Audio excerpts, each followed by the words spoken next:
Nahilo ka no? Ganyan ang mga tao kapag wala ang Diyos, wala silang direksyon at magulo. Ang talatang ito ay magdadala sa iyo na lumakad araw-araw sa pagpapala at pangangalaga ng Diyos. Alam mo ba, ang Diyos, alam niya ang kamakailan mong mabibigat na problema sa iyong mga pang-araw-araw na buhay, na patuloy kang dumaraan sa mga bagay na hindi nakikita ng iba.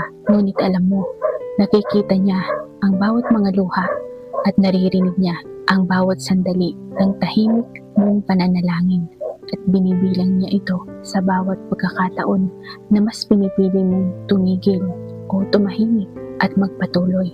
Hindi niya binabaliwala ang iyong sakit nang hindi niya hinahayaan na mag-isa ka sa iyong pakikibaka.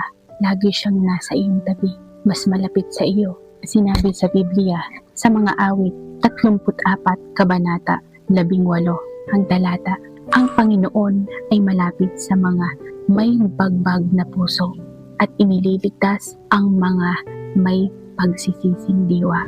Kaya huminga ka ng malalim, mga kapatid, hindi dahil tapos na ang mga pagsubok, kundi kasama mo ang Panginoon palagi.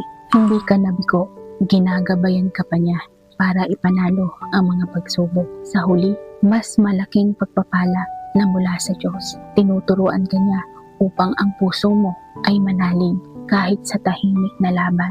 Binabago nito ang iyong paghihirap ay para maging lakas mo. Tinuturuan ka niya na ang iyong kahinaan ay para maging patotoo mo.